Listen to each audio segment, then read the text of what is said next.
This past chapter of Autopsy of a Deceased Church probably seems pretty familiar to a number of us because it was only a little over a year ago that we read another one of Thom Rainer's books called I Am a Church Member, and in this book we read a chapter entitled I Will Not Let My Church Be About My Preferences and Desires. So instead of reinventing the wheel, why don't we just go back and listen to part of the message from that Sunday.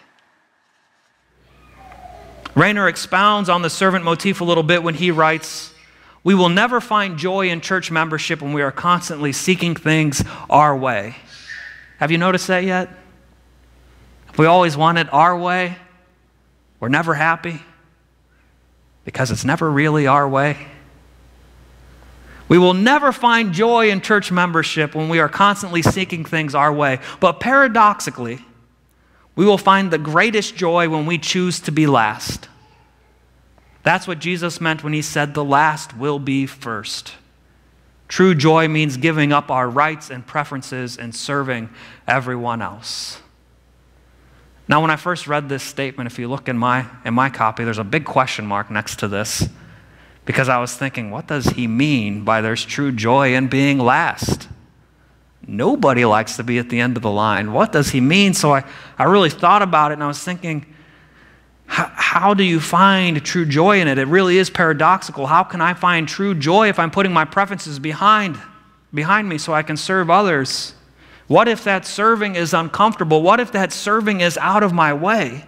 What if that serving is just weird to me? And then I remembered Brother Andrew. Are any of you familiar with Brother Andrew? One person, Daryl. Well, you all have some reading to do. Andrew Vanderbilt is a Dutch missionary who was affected by the religious persecution that he saw during World War II and the subsequent anti-religious regimes that existed in Eastern Europe and Asia. And it was during the era of the Iron Curtain that Andrew felt the call to serve God, and he started illegally smuggling Bibles into countries where Christianity was illegal. He traveled the world serving God, and he was eventually nicknamed God's Smuggler, and his first book has that same title, God's Smuggler. And in his books, Andrew writes again and again about God being present in his interactions while serving others and how much joy that would bring him and others. There's one story in particular where he's finding this church, this hidden church in Eastern Europe. It's part of the Soviet Union at the time, and he finds it, and they're basically all hiding for their lives while they're worshiping, and he writes about the joy of God being present in that moment. That's weird to us. We don't have to hide. We choose to hide a lot. We don't have to hide. And he has been taken out of his comfort zone, and he's traveled so far, and he's gone to this place that's foreign to him. And by putting others first and himself last, he finds his greatest joy. He went out of his way to serve.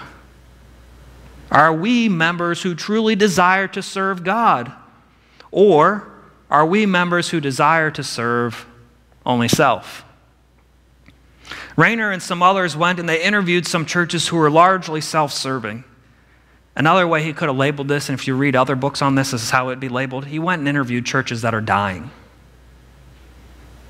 that are largely self-serving, and they came up with 10 dominant behavior patterns that these churches exhibited. And these 10 patterns are what kept them from being God's servants. And so we're going to look at these 10 patterns, and I want us to see if we find ourselves in any of these patterns.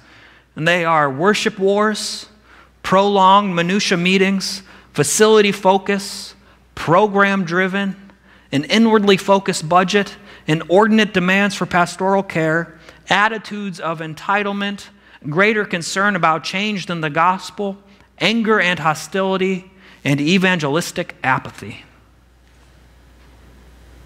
Did you find yourself in any of these 10?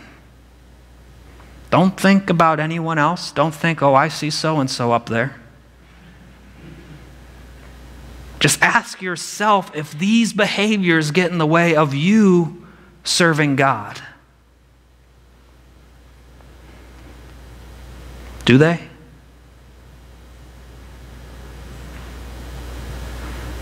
Now let's back up a bit. Do you find our church in any of these behaviors?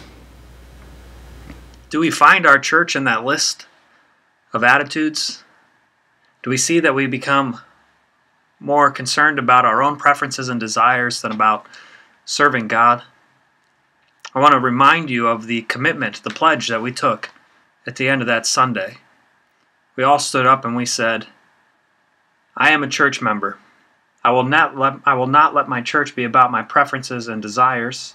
That is self-serving. I am a member in this church to serve others and to serve Christ. My Savior went to a cross for me. I can deal with any inconveniences and matters that just aren't my preference or style.